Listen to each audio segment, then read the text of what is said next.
asimetrik, ya key yang digunakan untuk enkripsi dan dekripsi berbeda. Ya.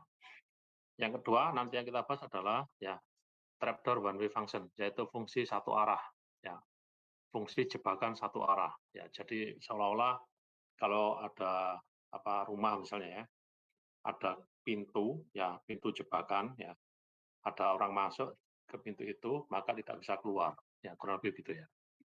Kemudian trapdoor one way function ini ya itu adalah sebuah ya mekanisme atau sebuah sistem atau fungsi ya yang merupakan cikal bakal dari algoritma kriptografi asimetrik ya, yaitu algoritma kriptografi asimetrik RSA ya, kemudian modifikasi dari RSA atau turunan dari RSA ya ada dua ya, Rabin dan El Gamal ya.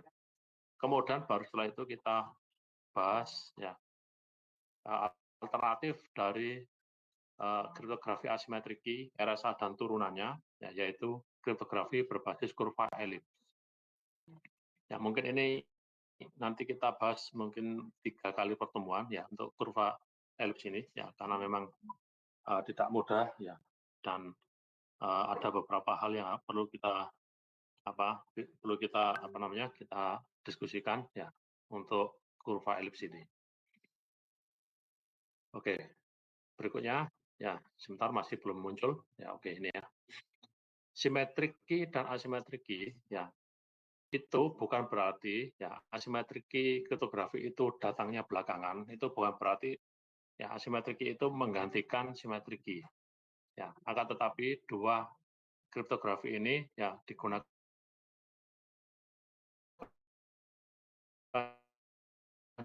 secara paralel, digunakan untuk sebuah algoritma kriptografi yang cocok dengan apa yang diinginkan oleh implementator ya.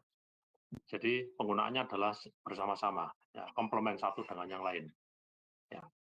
Nanti kita bahas ya, ininya ada berapa, ya, mestinya ada 2, ada 1 pasang. Ya, kemudian ide di balik kriptografi asimetrik itu bagaimana, ya. Kemudian fungsi trapdoor one way.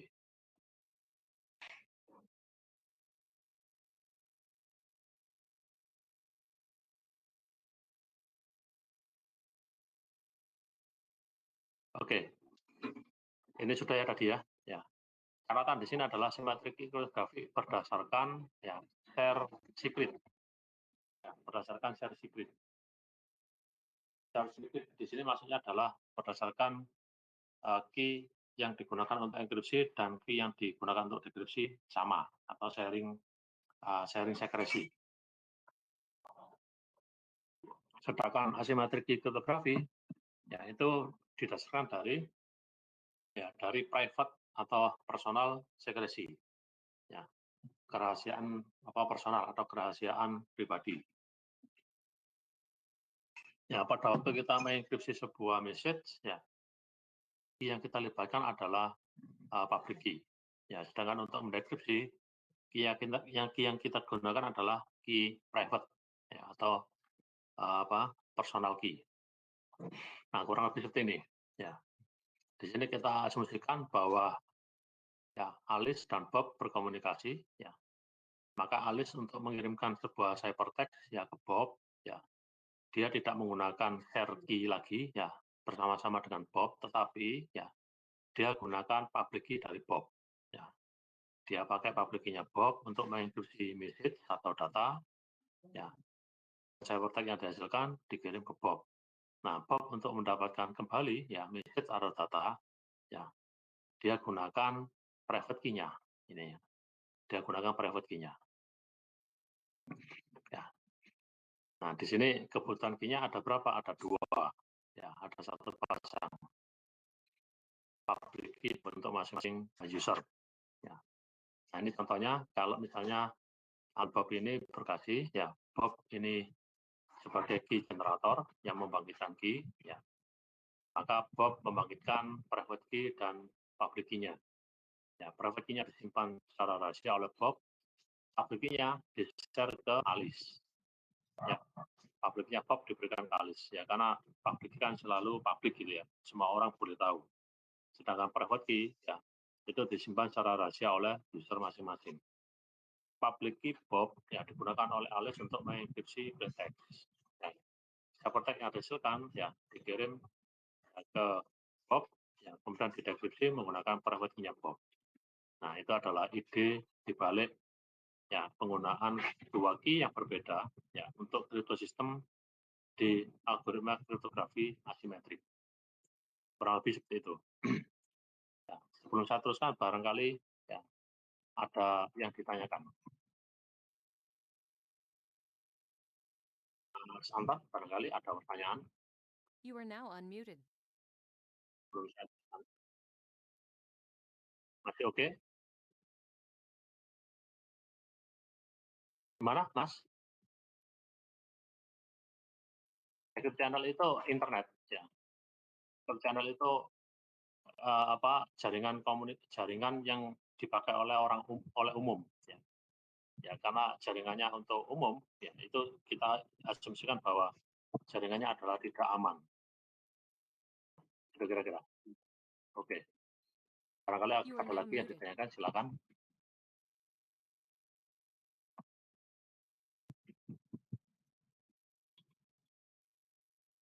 Ya, silakan, ada lagi yang tanyakan.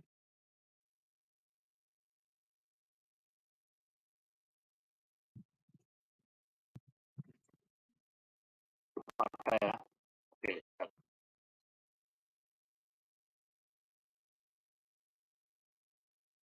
Jadi secure channel itu kanal tidak aman, internet contohnya. Ya, jaringan wireless atau jaringan LAN, jaringan WAN. Ya. Nah, tidak seperti di symmetric key cryptography, ya, plain text dan hypertext, ya, itu berupa bit ya kalau di simetrik. Tapi kalau di kriptografi asimetrik ya itu berupa integer, bilangan bulat. Ya. Kalau di kriptografi simetrik dash dan AS itu kan bit, ya, selalu direpresentasikan menjadi bit. Ya. Nanti formatnya dirubah ke word, ya, ke byte, ya itu tergantung dari proses mekanisme kerja di algoritma kriptografi simetrik itu. Tetapi kalau asimetrik itu selalu melibatkan bilangan bulat, integer.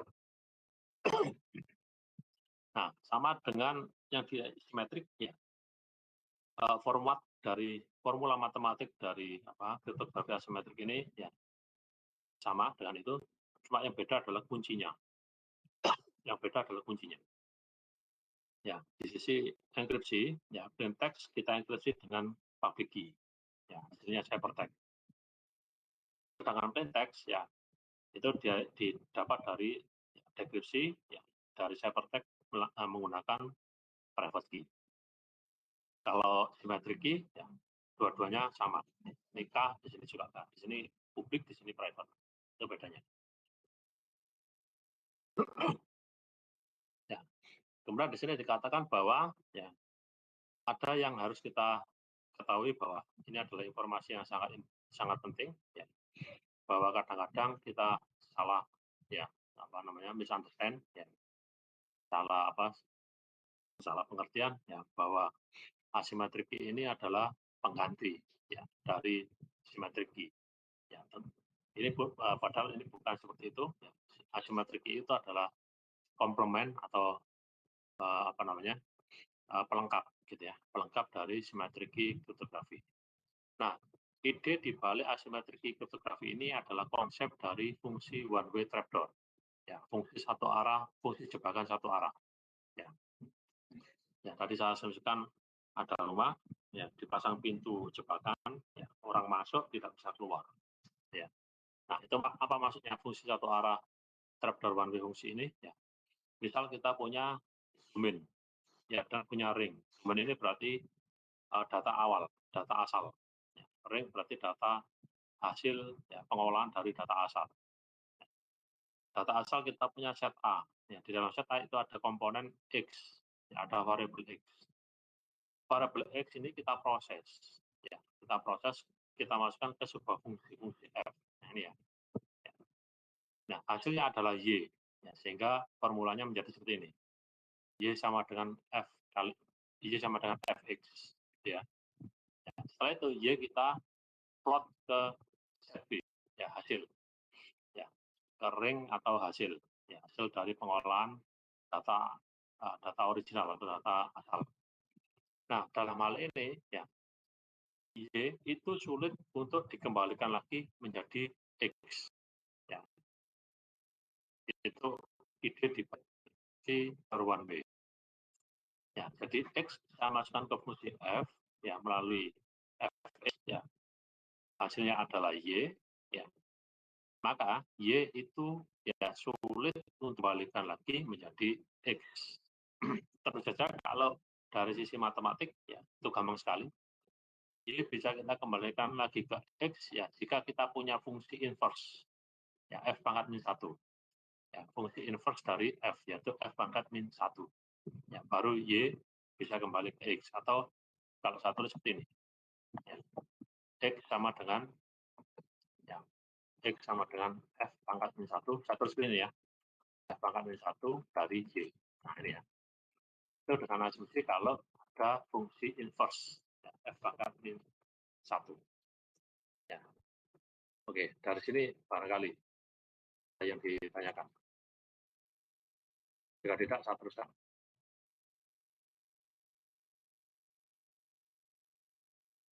Oke, ada masalah?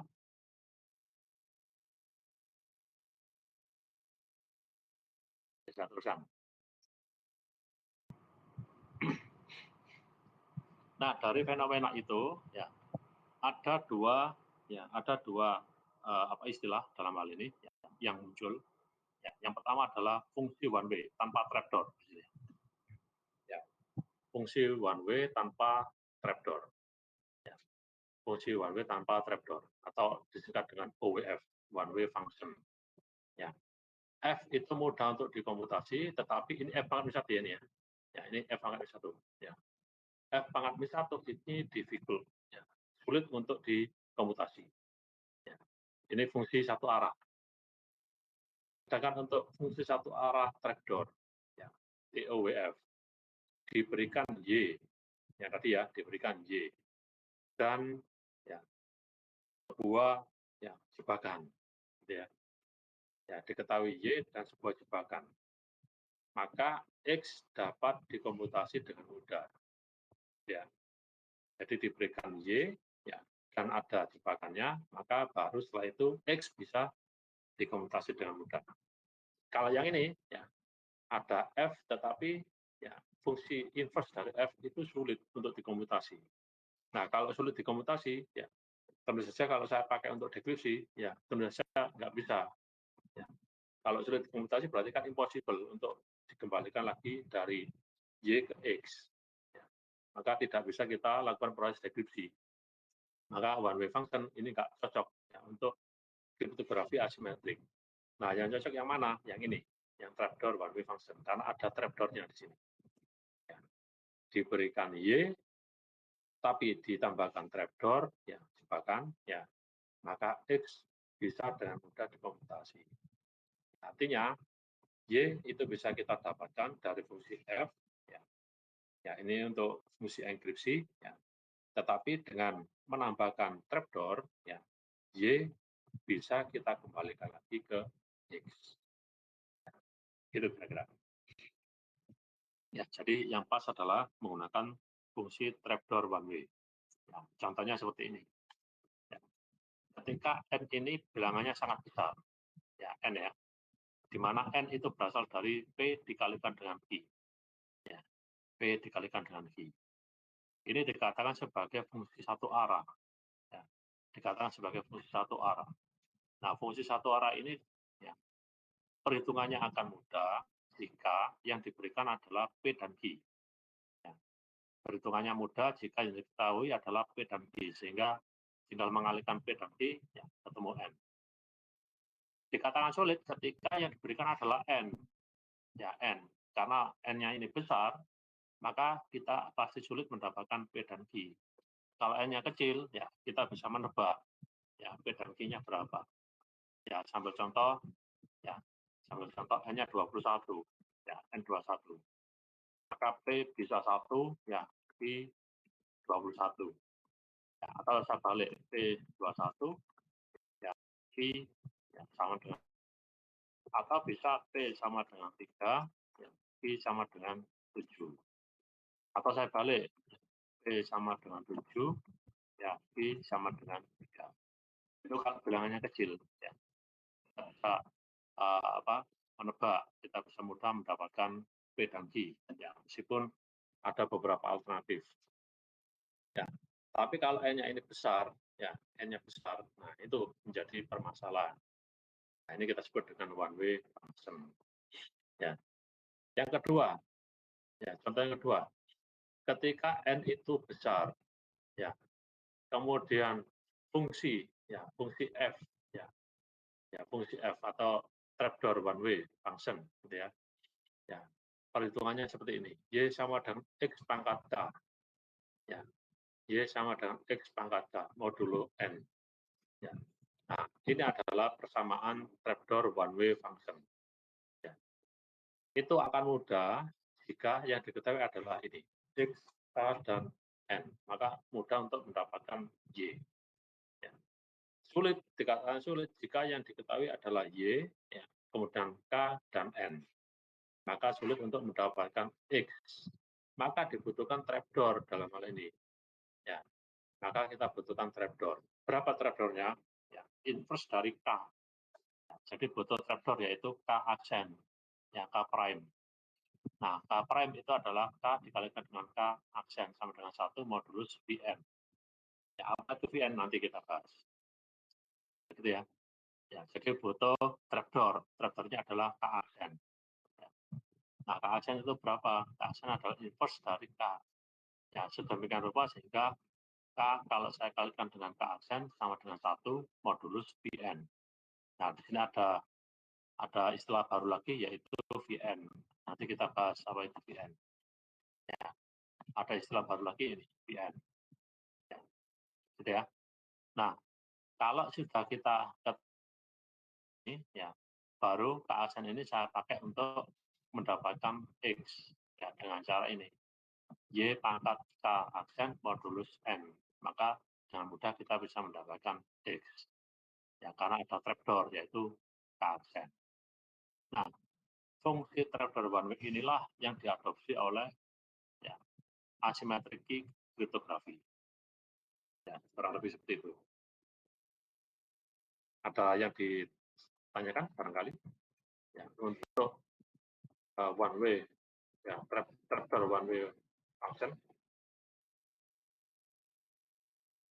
Jika oke, masih oke, saya teruskan. Ya, saya teruskan.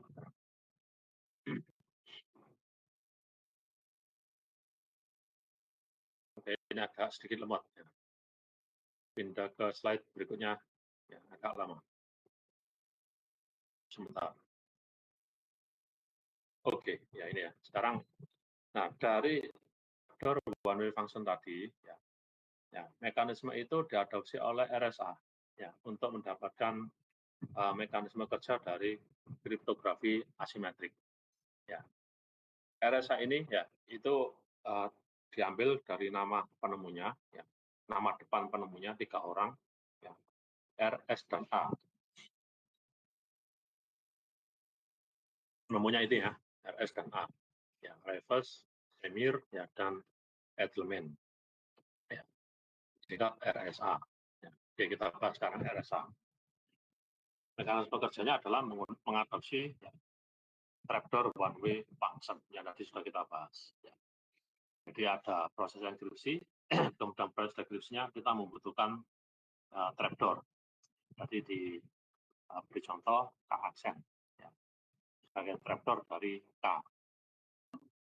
Oke, slide berikutnya. Belum muncul di tempat saya, ditunggu dulu ya beberapa saat.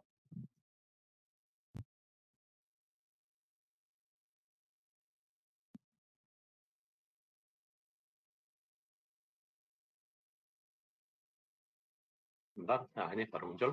Oke. Nah, jika Alice adalah pengirim, Bob adalah penerima, ya, maka Alice membutuhkan public key-nya Bob. Ya, Alice membutuhkan public key-nya Bob. Public key-nya Bob misalnya di sini dinotasikan dengan variabel E kecil yang ini ya, E kecil.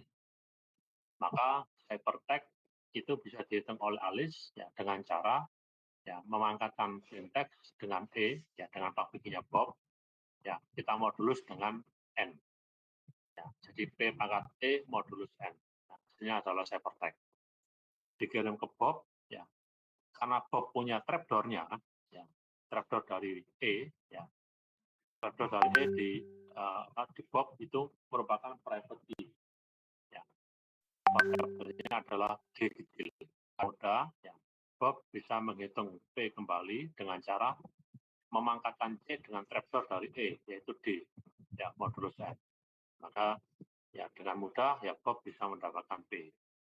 Nah, secara matematis ya itu dengan mudah ya C yang diterima dari insecure channel ya dari kanal yang kita aman internet misalnya ya si if ini bisa mendapatkan ciphertext ya kemudian berusaha untuk mendapatkan plain text. Ya, tentu saja kalau rumusnya seperti ini P pangkat E modulus N maka seharusnya dengan mudah if bisa menghitung akar C dari E ya, akar C dari E ya akar C dengan ini ya dengan E modulus N ya, itu akan mendapatkan P cuma cara seperti ini belum tentu bisa berjalan kenapa ya karena hasil dari P pangkat E ini bukan ya hasil P pangkat E tetapi hasil dari sisa bagi P pangkat E modulus N ya, P pangkat E dibagi dengan N sisanya berapa nah cara seperti ini ya tidak mudah ya belum tentu berhasil ya akar C pangkat E modulus N apakah berhasil ya, tidak akan berhasil karena cara seperti ini tidak akan bisa berjalan dengan baik ya, karena ini melibatkan modulus ya nah untuk itu ya cara seperti ini tidak bisa mendapatkan P ya ada cara yang ya yang bisa dipakai untuk ya, akar dari C modulus N ya itu yang kita sebut dengan quadratic residu ya cuma jika ya G-nya sama dengan 2 nanti itu yang akan kita pelajari pada waktu kita membahas ya, rubber system ya. Sehingga karena RSA ini menggunakan eksponensial berbasis modulus modular ya untuk enkripsi maupun dekripsi ya jika if ini menghitung dengan cara seperti ini ya akar C dari E modulus N ya itu tidak akan mudah ya untuk mendapatkan P. Satu-satunya cara adalah dia harus dapat ya, harus tahu ya, trapdoor variabel atau trapdoor function-nya. Ya, trapdoor function di sini maksudnya adalah inverse dari E yaitu D. Ya, gitu kira-kira. Oke, berikutnya. Masih menunggu. Oke, ini ya prosedurnya sekarang. Ya. Ada 3 fase untuk kriptografi asimetrik RSA ini. Ya. Ada 3 fase. Fase yang pertama adalah key generation. Ya. Urutannya selalu ini dulu. Ya, key generation. Ya. Setelah itu baru enkripsi. Ya. Kemudian baru setelah itu dekripsi. Ya. Ini kita ambil contoh sederhana saja. Ya. Bob mengenerate ya public key dan secret key-nya. Ya, dia hitung dia hitung atau dia memilih bilangan P dan Q. Ya, dia pilih bilangan P dan Q. Ya. Bilangannya di antara bilangan ya bulat, bilangan integer. Ya, ini ya masuk di grup ZVN ya bintang. Z itu merupakan bilangan integer, VN itu modulusnya. Ya, bintang berarti ya support atau mendukung ya kalkulasi matematika perkalian. Ya, perkalian termasuk turunannya, pembagian maupun perpangkatan. Jadi ya, Bob memilih 2 buah bilangan, ya, bilangan P dan bilangan I. Ya, jadi P dan I dipilih secara acak, secara random. Ya. Setelah itu dihitung, ya N, ya modulus. Ya, dihitung dari P dikalikan dengan I. Ya, P dikalikan dengan I. Kemudian setelah itu, ya, Bob memilih ya, public key E, ya, kemudian menghitung trapdoor-nya yaitu D. Ya, di mana ya sesuai dengan yang tadi kita bahas sebelumnya ya. Karena D adalah trapdoor dari E, maka D kalau kita kalikan dengan D ya, itu sama dengan 1 modulus Vn. saya tulis gini ya, saya tulis VN. Ya, di menulisnya seperti ini. Ya, D adalah trapdoor dari E, atau D adalah inverse dari E. Ya, rumusnya ini. Ya, 1 modulus VN. Ya, kita ambil contoh saja, ketemulah D. Ya. Ya, secara singkat D-nya ketemu. Ya. D digunakan sebagai private key, sedangkan E ya digunakan E dan N digunakan sebagai public key. Nah, itu yang digunakan oleh Alice ya untuk mengenkripsi plain text. Ya, E dan N ya public key-nya Bob dipakai oleh Alice untuk mengenkripsi plain text. Ya. Dapat tag yang dihasilkan gampang saja, P pangkat E modulus N. Ya. Di mana C, P, E, dan N itu adalah bilangan-bilangan yang ada di grup ini. Ya. Di grup bilangan bulat dengan modulus N. Ya, yang mendukung operasi matematika baik penjumlahan maupun perkalian. Kalau penjumlahan dan perkalian itu otomatis juga pengurangan, pembagian, dan perpangkatan. Ya, setelah itu, seperti yang dihasilkan dikirim ya melalui insecure channel, ya, internet misalnya. Ya. Karena Bob punya trapdoor dari E, yaitu D, atau inverse dari E, ya, maka dengan mudah Bob bisa mendapatkan P dengan cara memangkatkan C dengan D, modulus N. Ya, maka dengan mudah Bob bisa mendapatkan P kembali. Ya, dari hasil perpangkatan antara C dengan D, ya, kita moduluskan dengan N. Ya, dari sini barangkali ada yang ditanyakan. Silakan kalau ada yang ditanyakan.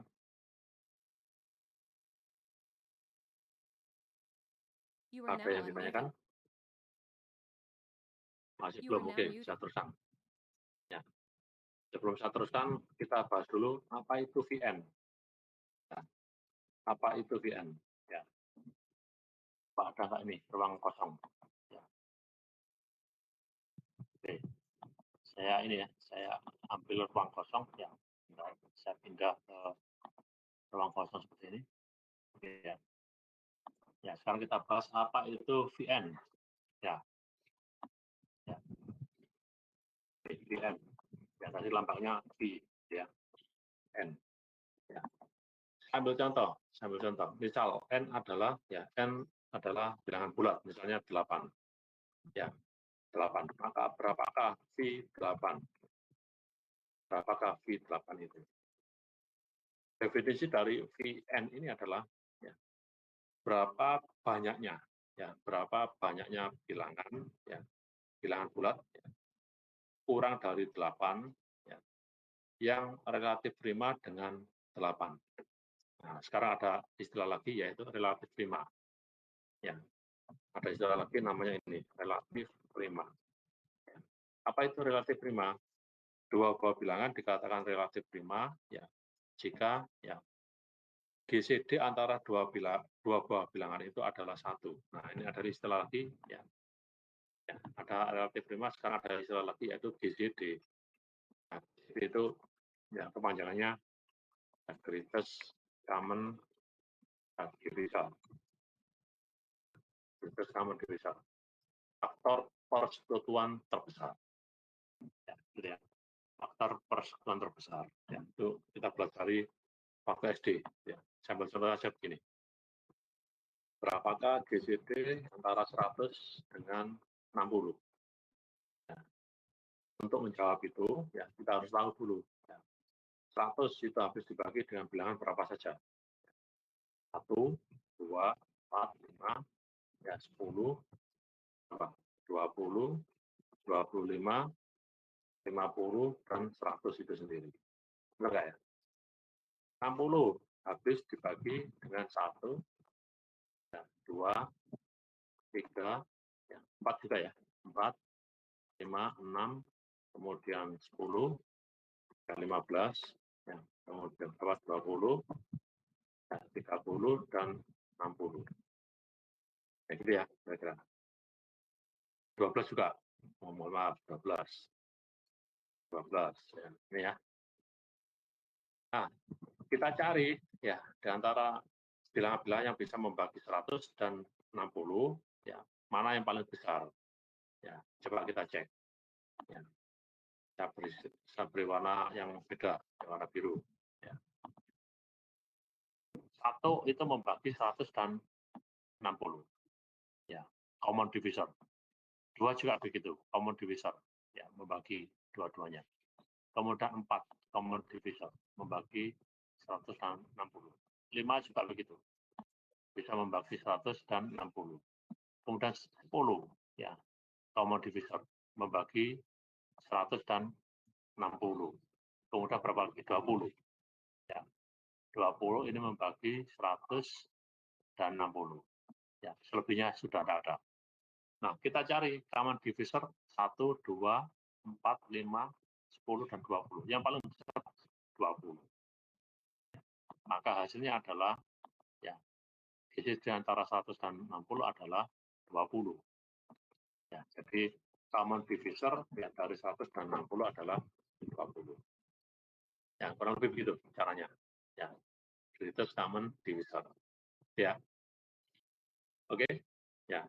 Nah, relatif prima itu apa? Ya, relatif prima itu ya adalah sebuah aturan ya, di mana GCD antara misalnya dua buah bilangan A dan B, ya, jika nilainya sama dengan 1, ya, maka kita katakan sebagai bilangan A dan B adalah relatif prima. Ya. Jika tidak sama dengan 1, tidak bisa kita katakan A dan B relatif prima. Gitu ya. Nah, Vn itu apa? Ya, Vn itu apa? Vn adalah ya banyaknya bilangan, ya, banyaknya bilangan bulat positif, ya, kurang dari n, ya, yang relatif prima dengan n. Oke, sampai contoh P8, ya, 8. Ya. Kita cek sekarang, ya, P8 ya, ya, kita cek. Bilangan bulat positif kurang dari 8 berapa saja? Ya, 1, 2, 3, 4, 5, kemudian 6, dan 7. Ada 7 bilangannya, 1 sampai 7. Nah, 1 sampai dengan 7 itu harus kita cek satu persatu. Ya. Bilangan 1 sampai dengan 7, mana di antara itu yang BCD dengan 8 ya, yang menghasilkan 1. Ya, relatif prima. Ya, kita harus cek satu persatu. Mulai dari angka 1. BCD antara ya, 1 dan 8. Ya, hasilnya adalah 1. Benar ya? Kemudian GCD antara 2 dan 8. Hasilnya adalah 2. Kemudian GCD ya, antara ya, 3 dan 8. Hasilnya adalah 1. 1. Kemudian GCD antara 4 dan 8. Hasilnya adalah 4. Kemudian GCD antara 5 dan 8. Hasilnya adalah 5. Kemudian GCD antara 6 dan 8. Hasilnya adalah 2. Ya. 1, GCD antara 7 dan 8. Hasilnya adalah 1. Nah, berapa sekarang jawabannya? Ya, kita cek ini. Ya, satu persatu. Ya, yang kita cari adalah relatif prima. Ini tadi ya. Ya, relatif prima yang kita cari. Ya. Maka hasilnya adalah ini. Ya, yang hasilnya sama dengan 1. Berarti angka 1, angka 3, ya, kemudian angka 7. Ya, angka 1, ada yang salah? GCD 5 dan 8 hasilnya 5 dan 8. GCD-nya berapa, Mbak Lintang? 5 dan 8, 1 dong. GCD 5 dan, oh ya, sorry, ini 1. Maaf, 1. Ini 1 ya, 1. Oke. Ya, ini 1, kemudian ini 1, ini juga 1 ya. Ya, 1, ya. Kemudian 1. Jadi totalnya adalah 4. 1, 2, 3, 4. Ya, 1, 2, 3, 4. Ya. Maka V dari 8 jawabannya adalah 4. Ya, V dari 8 jawabannya adalah 4. Begitu ya. Ya. Bisa diterima? Ya. Langsung saya ambil contoh lagi. Ya, sambil contoh lagi. Ya. Berapa V dari ya 12? Berapa hasilnya? Bilangan bulat positif kurang dari 12, 1, 2, 3, 4, 5, 6, 7, 8, 10, 11. Gitu kan? Nah, kalau kita cek 1 DCD 1 dengan 12, hasilnya adalah 1. Ya, hasilnya adalah 1. Ya, berarti ini relatif 5. 12 dengan 2, hasilnya 2, tidak relatif 5. Ya, tidak kita ambil. 3 dengan 12, hasilnya 3, tidak relatif 5. 4, 12, tidak relatif 5, hasilnya 4. Ya. 5 dan 12, 1. Nah, ini relatif 5. Jadi sudah ketemu 2, 1, dan 5. 6 dengan 12, hasilnya 6, tidak relatif 5. 7 dengan 12, relatif 5. Ya, BCD-nya 1. Ya, ketemu 3.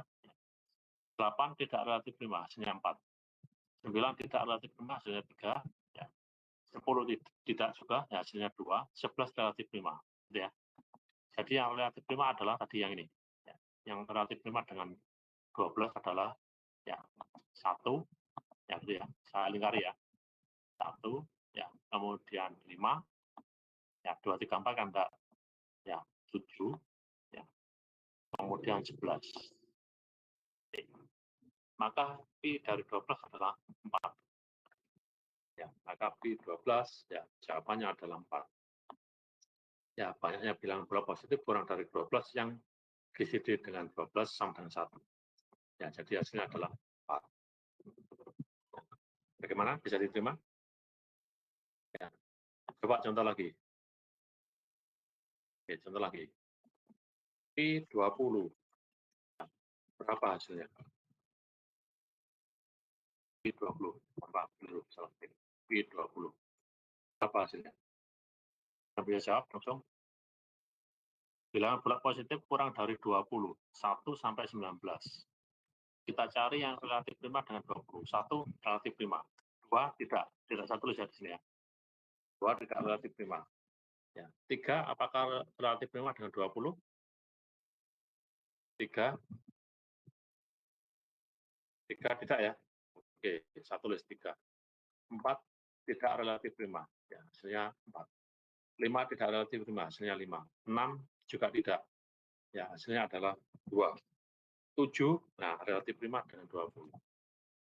8 tidak, hasilnya 4. Ya, 9, apakah relatif prima dengan 20? 9? Ya, ya 9 ya. Ya. 10 tidak relatif prima, hasilnya 10. Ya, 11 ya relatif prima. 12 tidak, ya hasilnya adalah 4.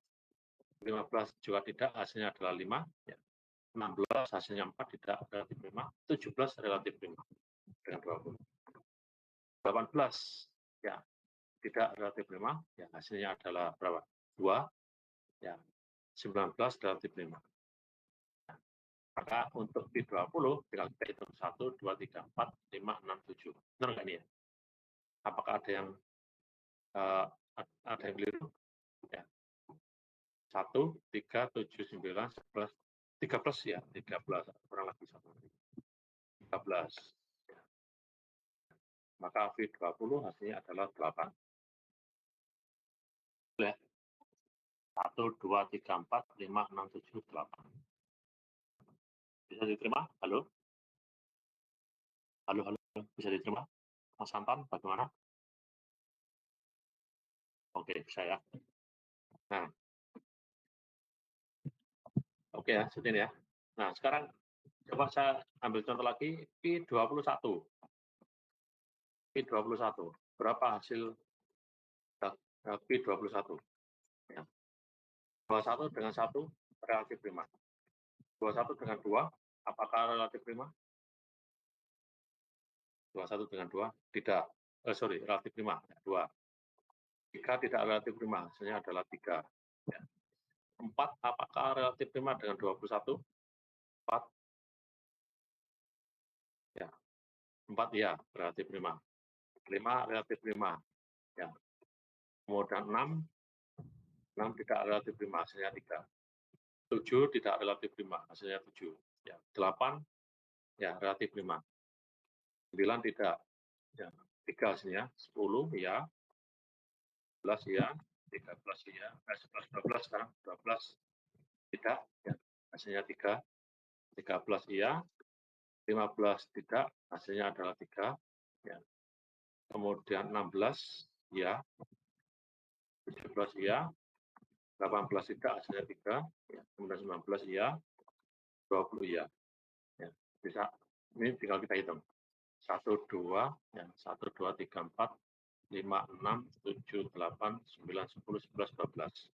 Maka V21 adalah 12. Ya, V21 adalah 12. Ya, ambil contoh lagi. Berapakah V dari 7? Yang bulat positif kurang dari 7. 1, 2, 3, 4, 5, 6. Apakah relatif prima semuanya dengan 7? Iya.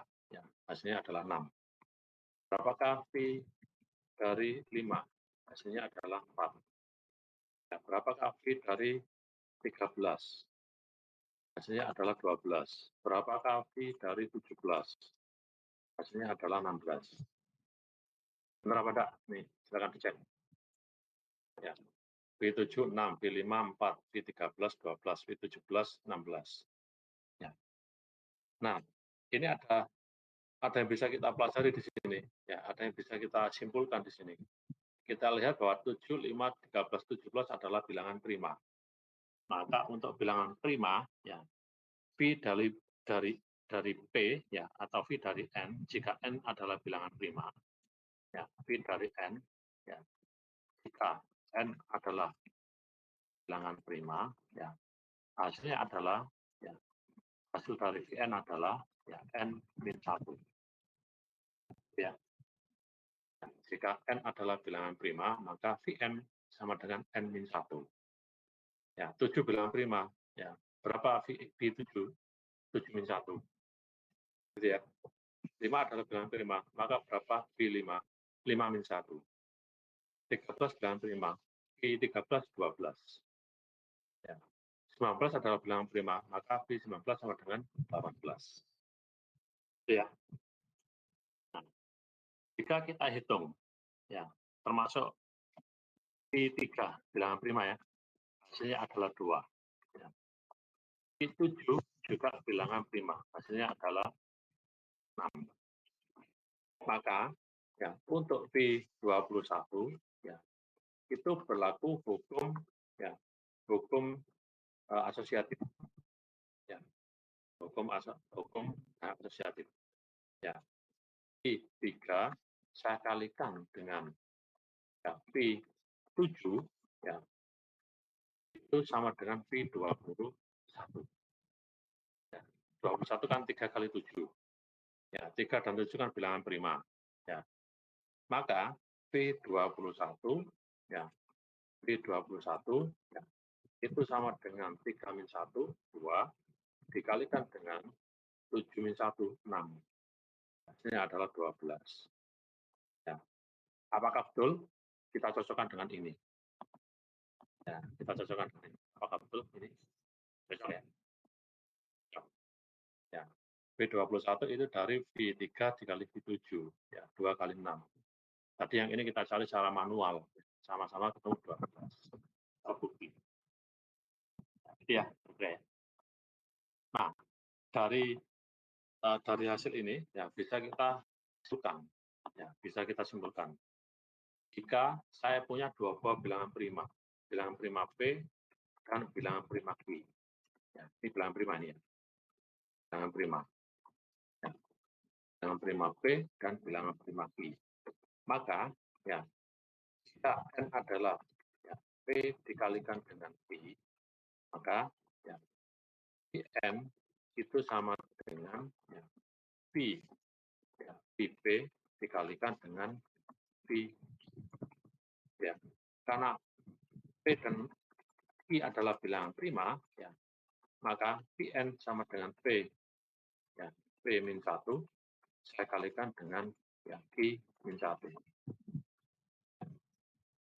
Maka Pn itu sama dengan, ya, itu sama dengan P min 1, saya kalikan dengan Q min 1. Oke, sepakat? Apakah sepakat seperti ini?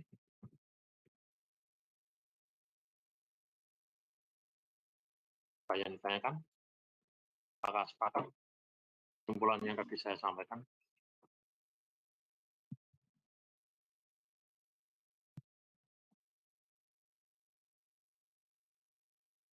Ya, sepakat ya?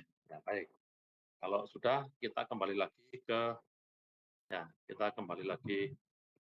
ke RSA. Oke. Itu tadi adalah definisi dari VN. Ya. Jika P dan Q adalah bilangan prima, ya, bilangan prima. M adalah perkalian antara P dan Q. Ya. Dipilih E dan dipilih D. Ya. E untuk public key, ya, bersama dengan N diberikan ke Alice, pengirim, ya, dipakai untuk mengenkripsi plaintext dengan cara plaintext pangkat E modulo N. Hasil cybertext diberikan ke Bob. Bob bisa mendapatkan P karena ada D. Ya, D adalah trapdoor dari E. Atau D adalah inverse perkalian dari E. Nah, karena ini adalah inverse perkalian dari E, ya, maka dengan kata lain, ya, E saya kalikan dengan D, itu sama dengan, ya, sama dengan 1 modulus, ya, Vn. Vn, ya. Nah, Vn apa? Yang tadi sudah saya bahas. Kalau P dan Q adalah bilangan prima, maka Vn adalah P-1 dikali Q-1. Oke, gitu ya caranya ya. Nah, bagaimana cara untuk menghitung D? Ya, kalau sudah tahu D kali D adalah modulus 1 modulus Vn. Nah, di sini perkalian antara E dan D adalah 1. Ya, itu artinya adalah E dikalikan dengan E pangkat min 1. Ya, E pangkat min 1 kan sama dengan D. Nah, karena inverse perkalian dari E kan E pangkat min 1. E pangkat min 1 adalah D. Ya, itu sama dengan 1 modulus, ya, Vn. Nah, cara ngitungnya gimana? Nah, cara ngitungnya D atau E pangkat min 1 adalah ini. Ya, cara ngitungnya seperti ini. D dengan, ya, 1 ya, modulus Vn, ya, dibagi dengan D. 1 modulus Vn dibagi dengan D. Ya, 1 itu adalah sisanya. Ya, sisanya. Maka ini boleh saya tulis dalam format yang lain. Dalam format yang lain yaitu, ya, dalam format yang lain yaitu, ya, K saya kalikan, gitu ya. Ya, gitu ya. K saya kalikan dengan, ya, K saya kalikan dengan Vn, ya, Vn ditambah 1, ya, sisanya kan 1 itu, ya, dibagi dengan E. Di mana, ya, ya, K sama dengan, ya, K adalah bilangan bola positif 1, 2, 3, dan seterusnya. Maka untuk mendapatkan D, ya, ya, kita cukup mencari K antara 1 sampai dengan 1, 2, 3, dan seterusnya, gitu. Sedemikian rupa sehingga K kalau saya kalikan dengan Vn ditambah 1, habis dibagi dengan E. Ya, habis dibagi dengan E. Ya, jadi K kalau saya kalikan dengan Vn ditambah 1, ya, ya, itu harus habis dibagi dengan E. Maka ketemulah trapdoor itu, yaitu D atau E pangkat min 1. Oke, nanti kita ambil contoh. Ya, ini sekilas tentang bagaimana mencari D. Nah, gitu ya. Ya. Bisa diterima ya? Oke, saya teruskan sekarang. Ya, nanti ada contohnya. Nah, public key enkripsi ini, ya, algoritma public key kriptografi ini, ya, key yang dilibatkan adalah 2, yaitu public key dan private key. Jika public key-nya adalah KB+, private key-nya adalah KB-, ya, maka, ya, kalau saya punya message, ya, saya enkripsi dengan KB+, dengan public key, ya, hasilnya adalah ciphertext. Ciphertext saya dekripsi dengan private key KB-, maka akan kembali lagi menjadi plain text. Ya, kembali lagi menjadi M. Nah, jika diberikan public key KB+, ya, maka sulit untuk mendapatkan private key KB-. Ya, jika tidak punya trapdoor. Gitu kan ya.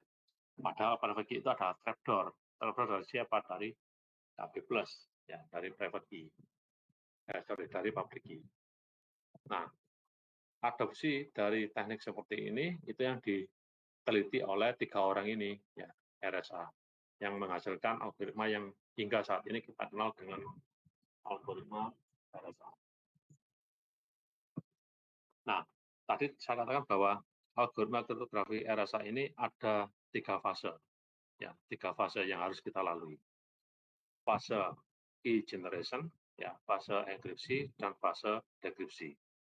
Ya, fase key generation, ya, pemilihan key, ya, kemudian fase enkripsi dan fase dekripsi.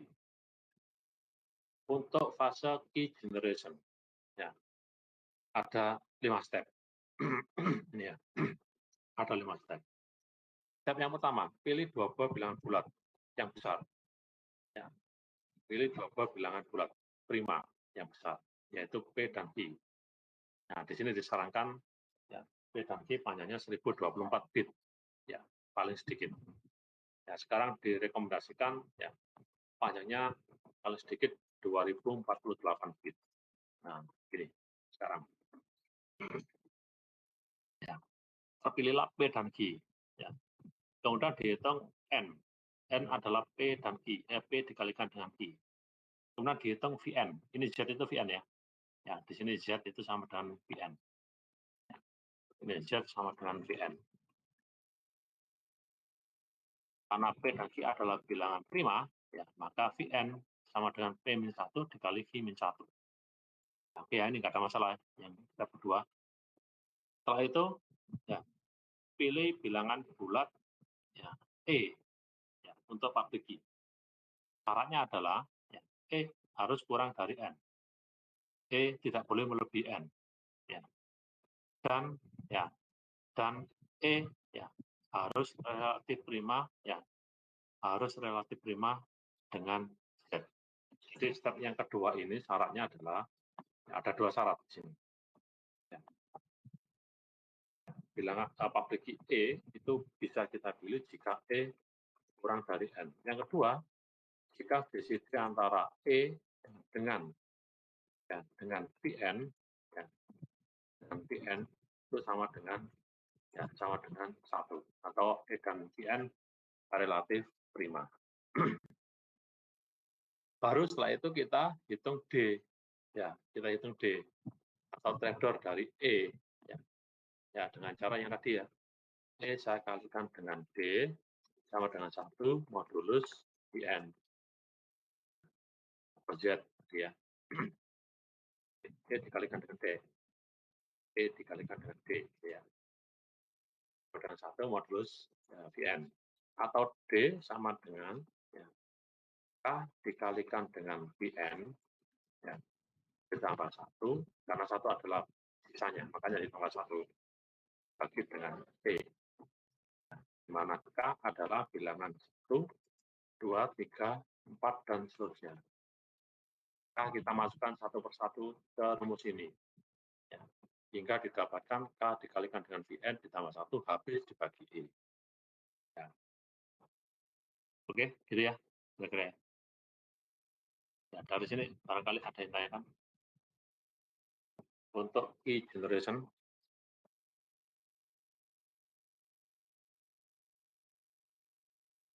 Maka bisa diterima.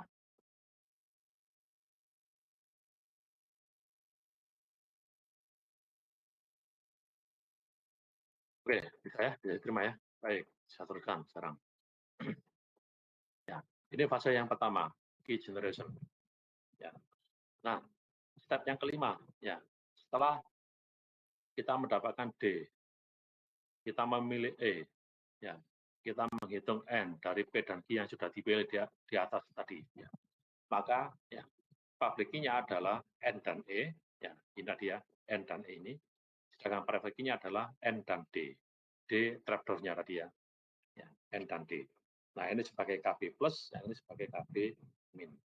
Nah, baru setelah itu masuk ke fase enkripsi, fase yang kedua, dan fase yang ketiga, dekripsi. Misal, ya, diberikan NB, NA, ya, NB dan NA, ya.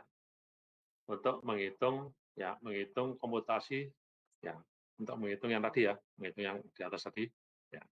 Misalnya, ya, NB ini adalah Bob, ya, NA ini adalah Alice, gitu ya misalnya.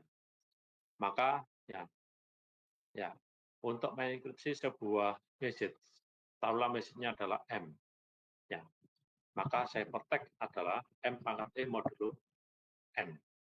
X ini ciphertext ya. Ya. X ini adalah ciphertext. Ciphertext sama dengan M pangkat E modulus N. Ya. G-nya adalah public key. Ya, public key dari penerima.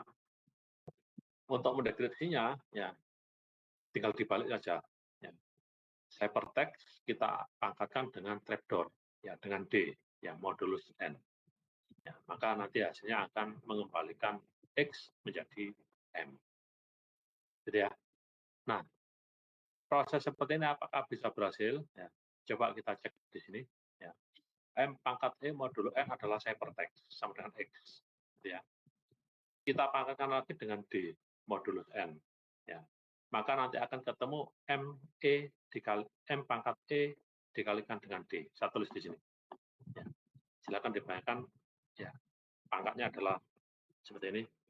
M sama dengan M pangkat. Ya, saya tulis begini ya. Tulis begini. M pangkat E. Ya. Saya kasih kurung aja biar nggak bingung. E dikalikan dengan D. Nah, seperti ini. Modulus N. Ini kan kalau saya terjemahkan, ya, ini kan saya kalikan. Ya, E sama D kan saya kalikan. Menjadi M pangkat E dikalikan dengan D modulus N. Jangan lupa, E kali D kan sama dengan 1. Ya, ya, karena E dikalikan dengan D itu sama dengan 1, maka M pangkat 1. Ya, modulus N. Maka hasilnya adalah M. M pangkat 1 kan M. Ya. Maka terbukti bahwa dua persamaan ini adalah dua persamaan yang digunakan untuk enkripsi dan dekrypsi untuk mendapatkan ciphertext X dan untuk mengembalikan X menjadi M. Oke, berikutnya. Ya, ini contohnya. Kita gunakan bilangan kecil. Pilih dua buah bilangan prima kecil, ya. 5 dan 7. Maka N adalah 35. Ya, N 35. Z sama dengan 4 kali 6, 24. Benar ya? Ya. Jangan lupa. Pn sama dengan, ya, Pn sama dengan PP dikalikan dengan PI. Ya. PP kan 4, karena 5 bilangan prima, ya, menjadi 4, 7 bilangan prima menjadi 6, 4 kali 6, 24. Ya. Kemudian dipilih secara random, secara acak. Bilangan kurang dari N, dipilih 5. Ya. Tadi kan syaratnya, E itu syaratnya adalah kurang dari N. Ya. E tadi syaratnya kurang dari N, dan GCD antara E dan PN, ya, itu harus sama dengan, ya, harus sama dengan 1. 5 kurang dari 35, sudah betul. Ya, tinggal tinggal GCD antara 5 dengan, ya, dengan 24 apakah sama dengan 1? Ya, iya. 24 dan 5 kan GCD-nya sama dengan 1. Oke, sudah memenuhi syarat. Maka 5 boleh kita ambil sebagai public key. Nah, sedangkan D, ya, kita cari, ya, dengan rumus seperti ini. Ya, yang tadi ya. D sama dengan, ya, K dikalikan dengan PN, ya, ditambah dengan 1, ya, dibagi dengan E. Di mana, ya, K 1, 2, 3, dan seterusnya. Oke, saya masukkan sekarang. D sama dengan K, saya kalikan dengan VN. VN-nya adalah 24, tambah 1, dibagi, ya, 5. Silakan dicari. Ya, K sama dengan berapa? Sedemikian rupa sehingga K dikalikan dengan 24 ditambah 1 habis dibagi dengan, bagi dengan 5. Nah, 5-nya E ya. Ya. Ketemu K berapa? Untuk bisa membagi K dikalikan 24 ditambah 1, ya, habis dibagi dengan 5. Ya, ini D-nya 29. Gitu ya, nanti ketemu berapa, tanya sedemikian rupa sehingga nanti bisa dibagi ya, K dikalikan dengan 24, ya, dikalikan ditambah 1, itu habis bagi dengan E. Temunya 29. Ya, nanti silakan dicari sendiri. Caranya seperti itu. Sehingga ketemulah pabrikinya. Ya, pabrikinya adalah 5 dan N. Ya, N-nya adalah 35. Ya, sedangkan private key-nya adalah D dan N. Ya, 29 dan 35. Ya, jika Alice itu mengenkripsi ya karakter ya L, ya karakter L kita terjemahkan ke bilangan bulat, ya bilangan integer 12, ya 12 kita pangkatkan dengan E, ya dengan 5, ya hasilnya adalah berapa? 17. Ya hasilnya adalah 17. Setelah itu untuk dekripsi, ya tinggal kita balik. Ya, 17 kita pangkatkan 29, ya modulus 35. Yang akan menghasilkan kembali ya kembali mengembalikan 17 menjadi 12. Itu caranya. Ingin membuktikannya. Oke, sekarang saya teruskan dulu. Ya. Nah, ini kenapa kok RSA ini bisa berhasil? Tadi sudah dibuktikan ya, M pangkatnya modulo N pangkat D ketemu M kali dengan 1, M sama dengan M. Ini tadi ini kan ya, M pangkat ED. ED itu adalah ya, ED itu adalah sama dengan 1 ya modulus Vn kan gitu ya. Vn-nya kan ini V-1 dikali V-1. Maka hasilnya adalah 1. Ketemu M.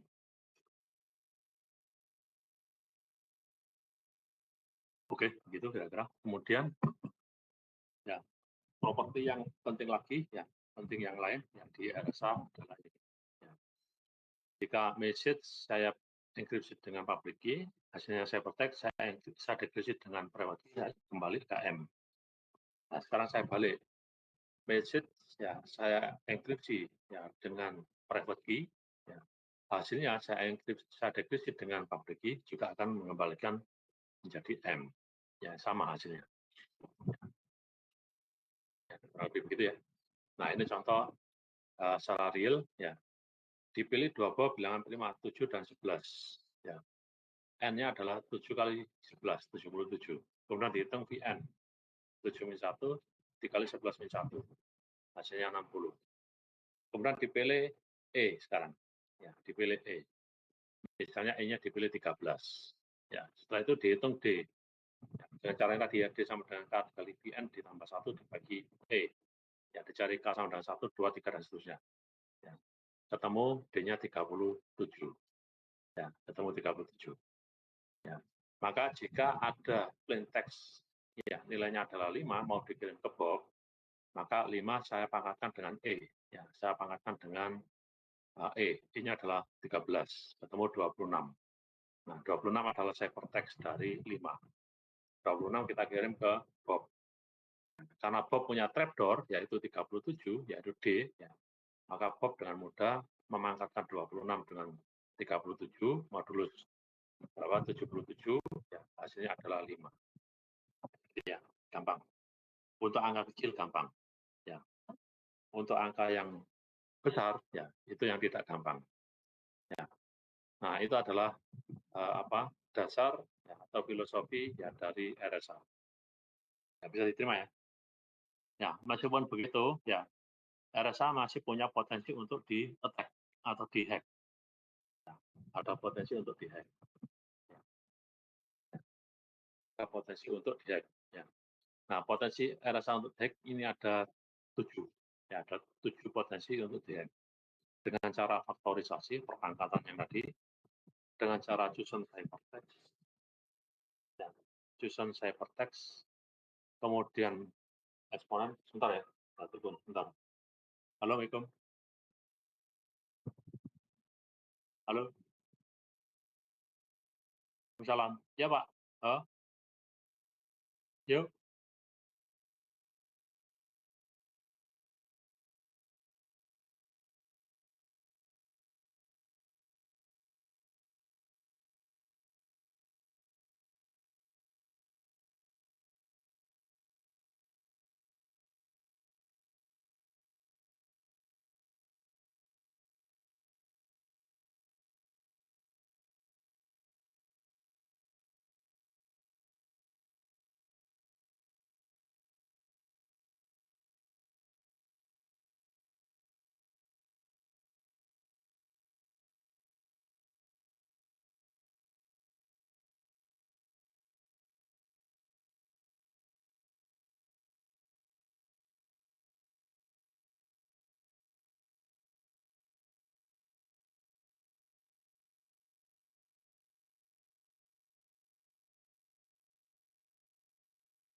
Oke ya. Jadi ada potensi bisa diserang, ya, faktorisasi, susun ciphertext, ya, kemudian eksponen, ya, dari enkripsi yaitu E, kemudian eksponen dari dekripsi yaitu D, ya, kemudian ya modulus dan implementasinya. Ya. Jadi 7 cara ya ini ya itu berpotensi untuk melakukan attacking di RSA. Ya. Ya. Dari sisi faktorisasi, ya ini contohnya dari sisi faktorisasi. Ya. Jika P dan Q bilangan prima, ya, N modulus perkalian P dan Q, ya, maka if si attacker ini bisa memfaktorkan N ya, untuk mendapatkan P ya, dan Q. Ya. Jadi caranya seperti ini. P sama dengan E pangkat min 1, modulus P min 1, Q min 1. Mencari trapdoor-nya. Ya. Apakah ada kemungkinan? Ya, kalau dicoba berulang kali, ya ada kemungkinan berhasil. Itu dengan catatan kalau angkanya kecil. Kalau angkanya besar, nah itu yang sulit dilakukan. Oleh karena itu, ya, RSA ini ya level keamanannya, ya tingkat keamanannya itu bergantung dari besarnya modulus, ya besarnya bilangan yang digunakan. Nah, saat ini tidak direkomendasikan lagi 1024.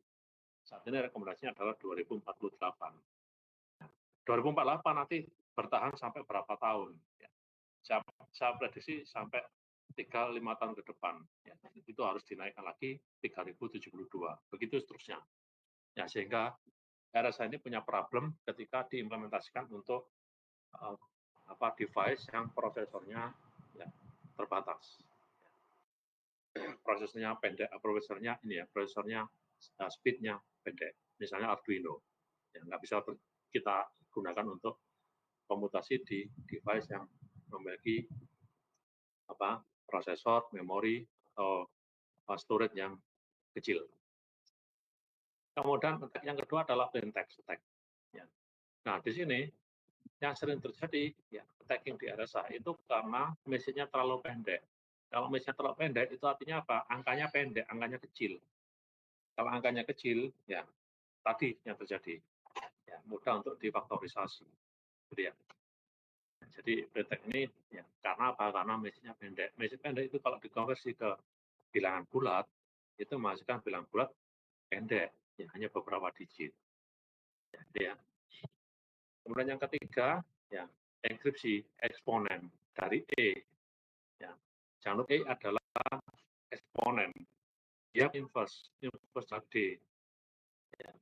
Nah, kalau nilai E-nya ini pendek, modulusnya pendek, maka E dengan mudah bisa didapatkan ya, dengan cara yang trapdoor atau inverse dari E. Ya, kalau angkanya pendek, angkanya kecil. Sekali lagi, kalau angkanya kecil. Nah, di sini direkomendasikan minimal, ya, ini ya, minimal D, ya, itu angkanya adalah lebih besar sama dengan sepertiga N pangkat seperempat untuk mencegah ya angka dari eksponen degresi ini kecil, ya, rendah atau pendek. Ya, jadi direkomendasikan E-nya sebesar ini, ya, paling sedikit 6537, D-nya paling sedikit sepertiga dari N itu P kali Q ya, ya sepertiga dari N pangkat seperempat. E-nya minimal 2 pangkat 16 plus 1. Nah, seperti ini. Itu bisa terjadi kalau angkanya terlalu pendek. Ya. Direkomendasikan E-nya sekian, tadi D-nya sekian. Susun ciphertext juga begitu. Ya. Pemilihan ciphertext. Ya. Ciphertext-nya diketahui. Ya. Yang kita cari adalah Y, yang di sini ya. Y kita cari. Ya. Nah ini misalnya kalau Y-nya ini dikirim ke dekriptor, ya, dia dapat pasangan, ya, pasangan Y dan Z, nah, dapat ya. Nah pasangan Y dan Z ini dipakai untuk untuk menganalisa, ya, menganalisa hubungan antara Y Z dengan ya, dengan X, ya, maka dapatlah si attacker itu mendapatkan X. Nah lagi-lagi ya cara ini akan mudah berhasil jika modulusnya terlalu kecil.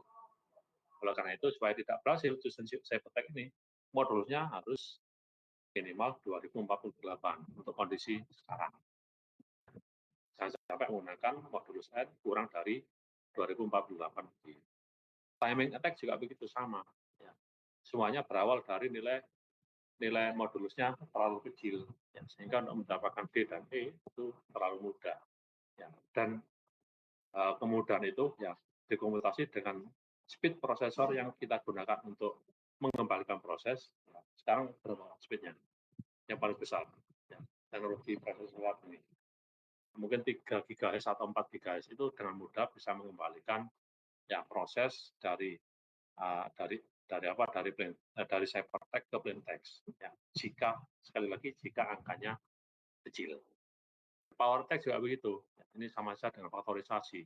Ya, kalau angkanya kecil, ini akan mudah untuk dikembalikan prosesnya. Ya, jadi semuanya berawal dari angka kecil tadi. Ya. Ini efek untuk implementasi sama aja. Ya. Kalau saya implementasikan ya dengan modul yang pendek, yang kecil, ya, dengan alasan karena device tidak bisa memproses ya, modulus yang besar, ya, nanti pasti dengan mudah bisa dikembalikan. Misalnya Arduino. Arduino itu kalau saya pakai untuk faktorisasi 1024 hang, nggak mampu. Ya, karena terlalu prosesnya bit prosesnya pendek, memorinya terbatas, ya storage-nya juga terbatas, hang, nggak bisa menampung. Ya kalkulasi ya, dengan faktorisasi sepanjang itu. Kalau saya turunkan 512 masih bisa. Ya. Saya turunkan lagi menjadi 256 atau 128 masih bisa. Tetapi ya kelemahannya adalah kalau saya turunkan 512, 256 atau bahkan 128 itu dengan mudah dihack melalui faktorisasi eksponen, ya, baik enkripsi maupun dekripsi melalui ciphertext, ya, itu semuanya bisa dilakukan proses mengembalikan ciphertext ke plaintext jika angkanya pendek. Cuma kalau angkanya diperbesar, ya, Arduino nggak mampu. Oleh karena itu RSA nggak pas atau nggak cocok digunakan untuk device yang memiliki memiliki speed prosesor yang rendah, ya, panjang prosesor yang rendah, ya, memorinya terbatas, ya, storage juga terbatas. Ya, jadi pilih-pilih kalau RSA ini. Ya, jadi low prosesor, low ini ya, low power prosesor itu nggak mampu mengkompensasi RSA. Ya, jadi harus ada alternatifnya. Alternatifnya adalah kurva elips, gitu ya. Mungkin 2 minggu lagi kita pelajari kurva elips setelah UTS, ya, kita pelajari. Yang terjadi di implementasi. Ya. Sehingga saat ini ya, jarang sekali ya perangkat IoT yang menerapkan RSA, ya, yang terutama yang melibatkan low processor dan seterusnya. Kalau ada yang bisa menerapkan, itu pasti menurunkan modulusnya, menurunkan panjang bitnya. Ya. Panjang bitnya diturunkan, level keamanannya pasti turun. Ya, gampang dihack. Yang tadi hacknya, mulai dari eksponen, ya, kemudian susun plaintext, ya, susun ciphertext, kemudian plaintext, dan seterusnya. Ya, rekomendasinya tadi ya ini ya. Ya, minimal sekarang sudah tidak 1024 lagi, tapi 2048. Ya. Kemudian nilai E-nya minimal 2/16 plus 1. Nilai D-nya tadi minimal ya, sepertiga kali N pangkat seperempat. Itu ya tadi ya. Oke, saya kira cukup sampai di sini. Ya, barangkali ada yang ditanyakan. Ya. Ada yang ditanyakan? Barangkali. You are now unmuted. Mas Anton, Mbak Mirza, Mbak Lintang, apakah cukup? Cukup ya? Cukup ya? Oke, dasar sekarang ya. Nanti silakan di download. Bentar, saya rubah dulu. Jadi You are now muted. yang bisa di download. Oke, sudah muncul. Nih, silakan di download ini ya. Ya, ada ini ya, ada ini download.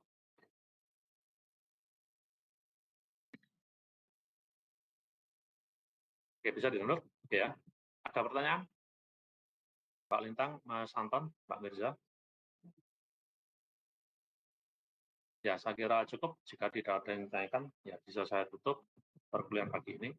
Nanti siang kita bahas, kita buktikan tadi RSA, tapi menggunakan simulator, ya OpenSSL. Ya, kita praktekkan bagaimana cara RSA untuk kita implementasikan mengenkripsi message. Ya. kemudian kita naikkan, ya kita turunkan, kita coba ya panjangnya 2048, 1024 ya, nanti efeknya bagaimana. Yang minggu kedua dan ketiga itu apa ya?